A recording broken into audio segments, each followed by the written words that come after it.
Greetings and welcome to the Rock and Roll podcast. Check out this record. My name is Mark. With me, as always, is the crown prince of the coconut bra. It's Frankie D. Hey, Mark, you must be reading my emails because this Friday is a Hawaiian-themed daddy-daughter dance, and we were told no coconut bras. So, as you can imagine, I'm legitimately bummed. I mean, what else are you going to do now? Anyways, so if your friends have noticed your taste in music has suddenly become the only thing you want to talk about or Frank's coconut bra, and they keep telling you what a jerk you've become about it. Well, first, let me say, hell yeah, buddy. This is a podcast for you. Telling people that the music they like sucks is your right. So tell your friends where they can stick those Taylor Shits albums and make sure to check out this record. We're available on Spotify, Apple Podcasts, Amazon Music, or wherever podcasts can be found. Heck, we're even on the Tube of You. That's right. New episodes drip to the drop directly to your ears every Friday. And of course, we like to rip what you hold sacred for your listening pleasure. That's right. For the uninitiated, welcome. Here on Check on This Record, Frank and I find records for each other to go through track by track and tell you what we really think about them. But that's not all. Oh, no.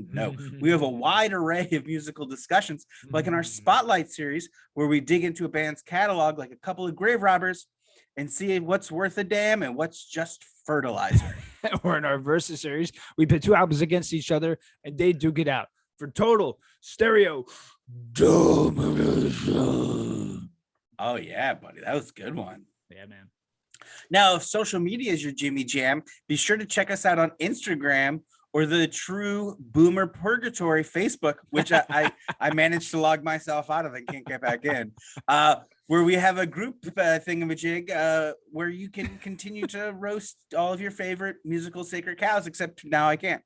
So mark yourself safe from shitty music and give us a like or a follow or whatever you do when you're not watching some dude lay the lathe out of a lathe. There you go. And don't forget to pop over to the world famous Tube of You and watch us as we make silly faces and try to put this show together. And we can tell in the comments that you definitely think that that's what's going on. And it's true. And who knows, maybe some exclusive content coming and you don't want to miss this at all. And be sure to click the like and the old subscribe button.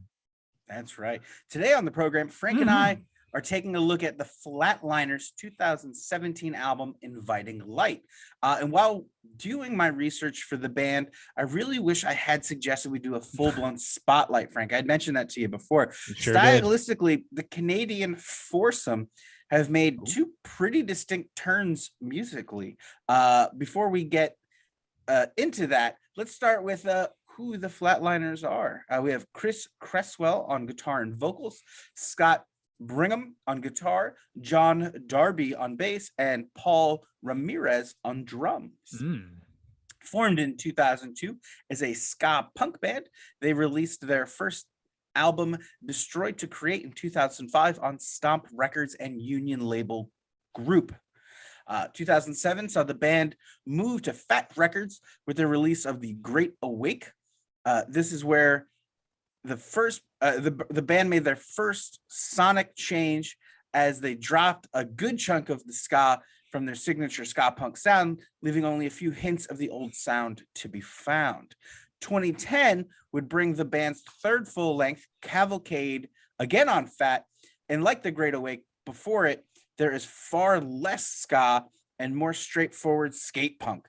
That said, he was a jazz man, does do an amazing job of looking both back at their ska roots and forward at the maturing content that you'll find here on Inviting Light. Oh, yeah. In 2013, Dead Languages sees Cresswell's songwriting begin to take on an impressively personal feel while still retaining the band's aggressive punk sound. This would be the band's last release on Fat Records.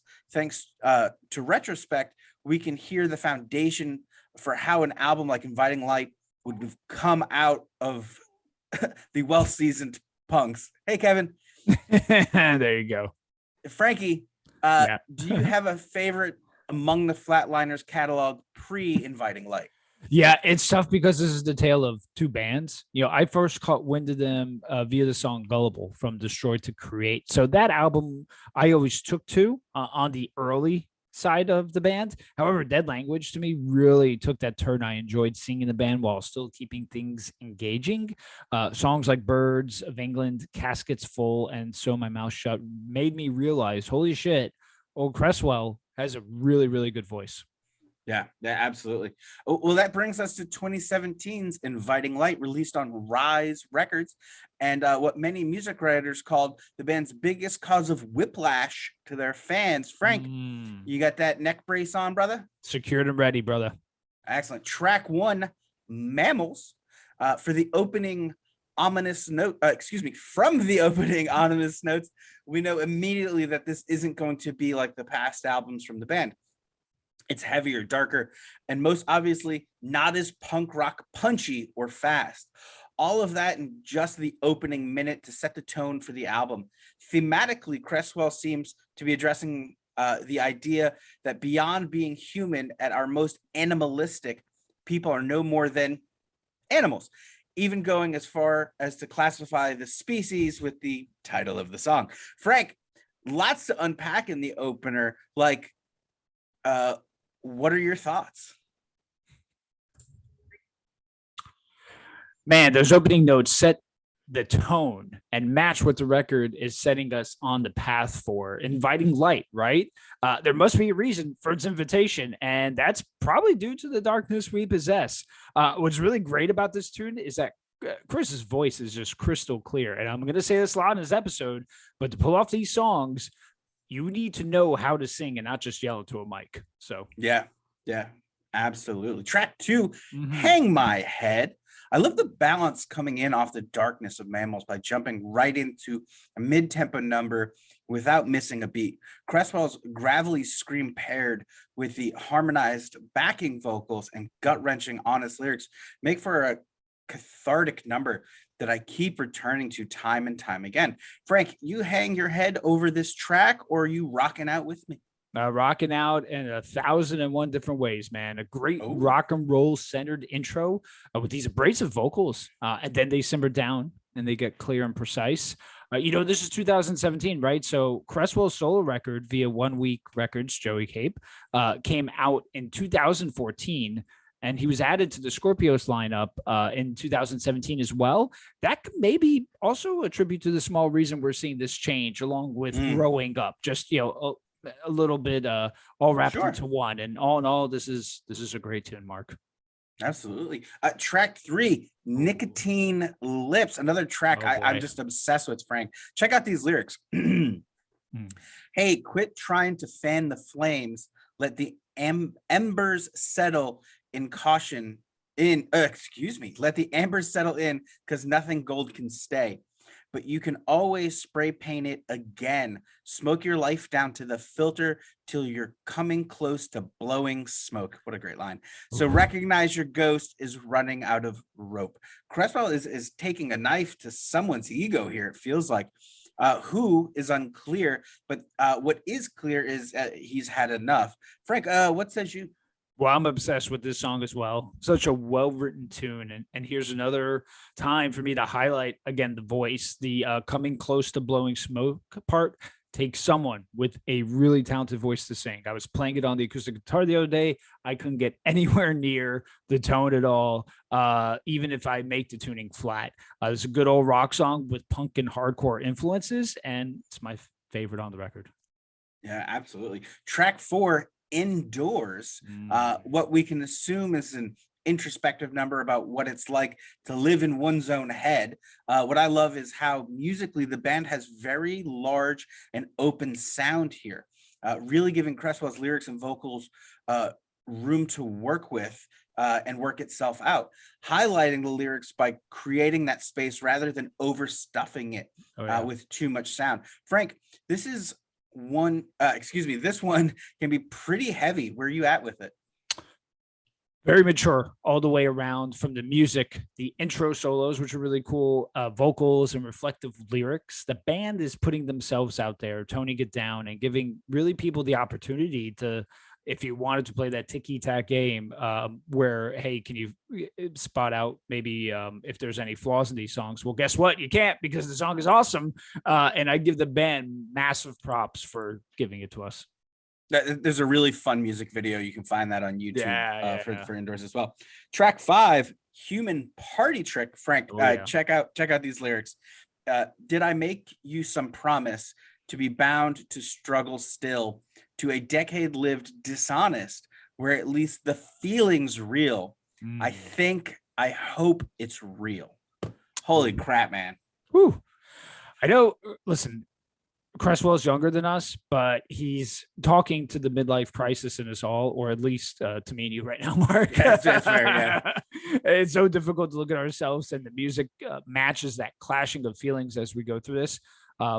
Musically, well, for people who are looking for actual rock and roll with balls and having meaning, here it is. There you go. Track 6, Unconditional Love. As one might imagine, this is a pretty emotionally intense song. I love opening with a slow drumstick click and stripped down drums into the guitar intro.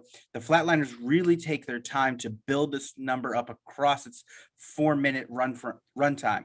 However, you don't really feel that time pass here because they keep building it at such a methodic pace. You simply feel the song rise in your speakers and engulf your emotions. Frank, you going to show me something unforgivable? We can wait for next week's episode for that, my friend. Oh no. I love the intent that the song, I just dampened the whole mood, didn't I? No, it's fine. I love the intent that the song has with the riffs.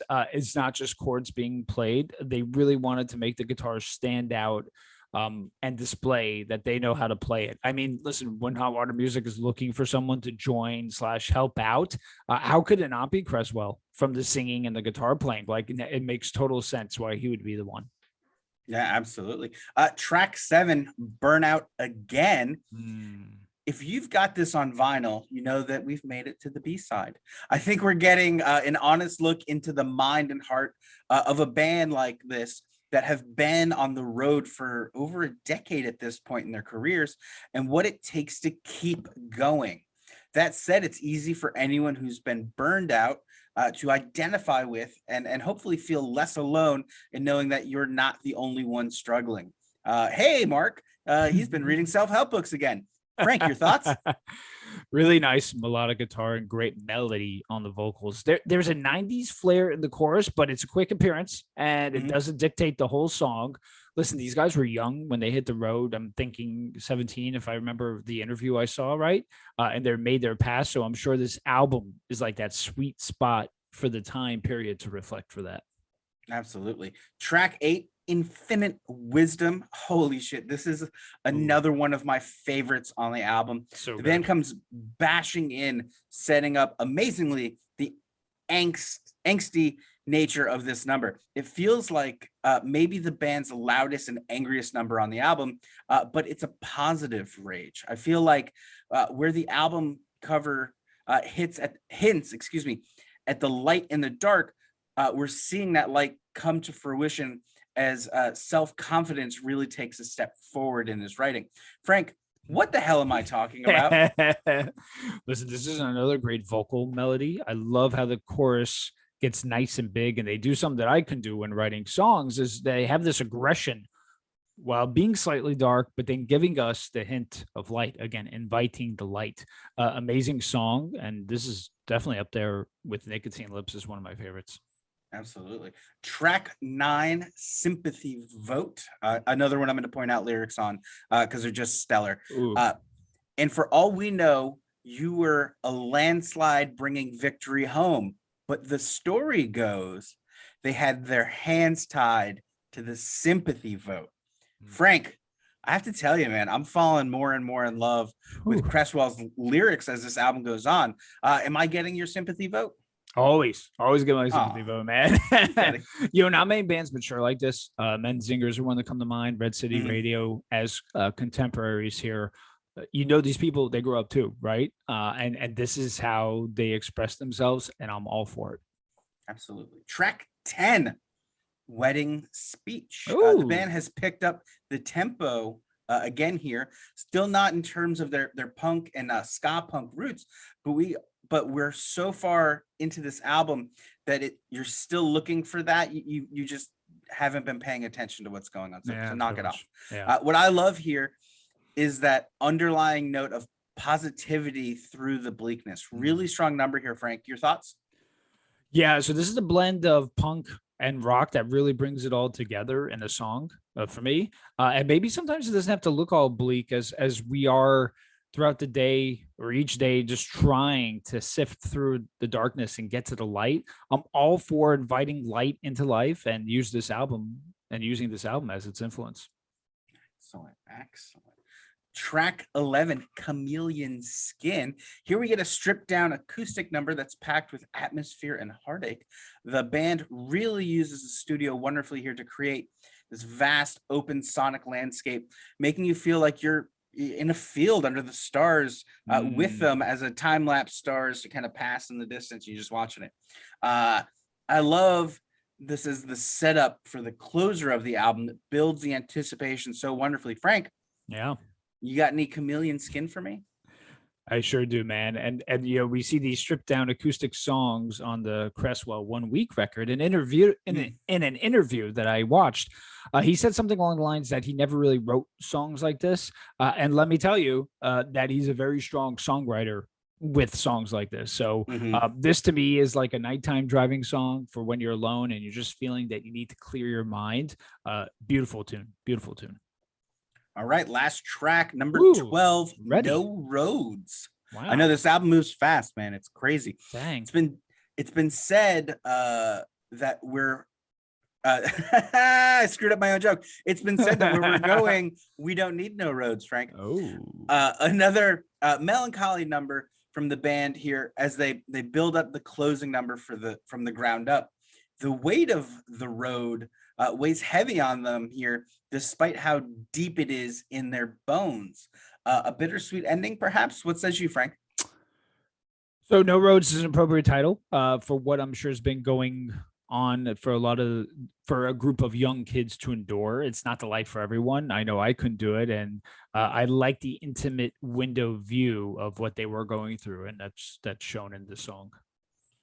Well, that, my good friend, has been Inviting Light by the Flatliners. Would you care to give the listeners at home your final word on the album? Yeah, so I mentioned bands earlier like Menzingers, who took a turn to a more mature sound. Red City Radio did it, and a band maybe on the next tier down, Sidekicks, they did that years ago too. Going all the way back to 2001, you have a little album called Jagged Thoughts by American Steel. They did the same thing. This is a mature, grown-up turn for the Flatliners that I just love when bands do it while being able to deliver us good songs, which is the most important.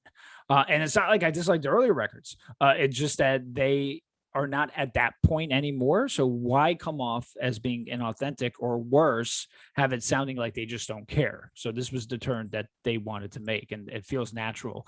This album gives you the punk influence with rock and hardcore toppings, while keeping its aggression and its aggressive nature. I'm sorry, for when we need to let out our frustrations.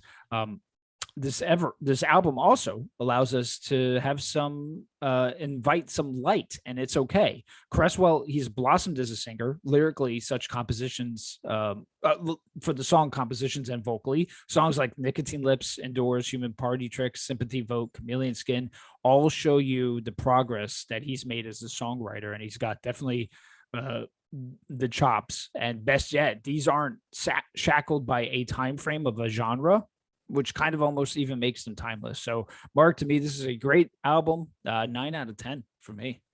Yes, excellent. I think I've made it pretty obvious by now that I really like this record. This was the first album I listened to from the band. I had heard some of the earlier hits for sure, but this was the first album I really gave a proper spin.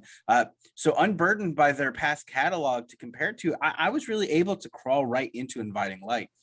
There is a darkness to this album. I feel people who have dealt with depression will connect directly with, and hopefully find some hope, some of that light. Sonically, the record is warm and inviting, spacious at times, giving the slower pacing of the songs room to fill it with the atmosphere as Cresswell paints vivid pictures with his lyrics. This is an album that is very difficult to pick a favorite track from, because I really enjoy all of them, but the highlights, to highlight a few, excuse me, Mammals, Hang My Head, Nicotine Lips, Indoors, Unconditional Love, Burnout Again, Infinite Wisdom, Sympathy Vote, and Wedding Speech. Just 8 out of the 12 tracks. Yeah. So this is a 9 out of 10 for me. I absolutely adore this record. Check out this record. Man, that was some good stuff, brother. So what do you have in store for us next week, amigo? Well, it's time again, Mark. Oh no, we're doing Led Zeppelin, aren't we? We are. God damn it. I know. So I think it was last month, or no. Wow, I think it was longer than that, right? Or some Not point long enough. Yeah, at some point this year where we debuted the series, Mark, as you know, which is it's overrated, underrated, or rated just right. And of course, we got backlash for it from the YouTube crowd because they thought it was clickbait. It's not clickbait. It's actually, we're trying to figure out what the rating of these based on the popular rating system. So now it's time for Led Zeppelin 2, Mark. Okay. Yeah. I wrote down I'm pumped, I know you did. Not. I know you did. We're trying this. I'm trying to go through them, trying to take a really objective look at them. So Led Zeppelin 2, there's only 9 songs on the original record. So we're going to dive into them again. I was gonna say I'm playing like I'm butthurt about this, but I am interested to genuinely see them progress album to album. I don't know, even amongst their diehard fans, unless they were there as these records came out, which folks our age are fucking liars if they say that they did. I don't think many fans have really done that, have watched the band progress by taking album by album and going through it in that manner. So I'm interested to see, because like I said, even though I hated Led Zeppelin 1, it had its moments, but for the most part, it was trash. This is a band that's got a ton of history to them, that's known for being such an important influence on the rest of rock and roll. I am interested to see where these records go from here. Hands down, absolutely. And each song, whether you like them or not, from the first record, they had a story behind it, and that to me was absolutely intriguing. And again, we'll address the naysayers in the next episode, but we definitely spent our time going through them and giving our valid thoughts on them. So I want to do that again with the second record, and of course continue on. And I'm excited to see. So let's see if we think Zeppelin 2 in our world is rated a little better than the first one, and then let's compare that with the overall rating and how that compares with all these things. So it's going to be a good time regardless. It's going to be a good time. Okay. So listen, everyone, thank you for joining, spending time with us. Remember, like, subscribe, rate, review, and all that jazz, and of course, be safe out there. You said it, brother. Thanks as always for joining us. Would you be so kind as to join me and say it with me as we say goodbye? Oh my. Oh hell yes. Oh, bye-bye. Oh, he's gonna get all angry and pissy pants about Led Zeppelin again. I'm not listening to that. Oh.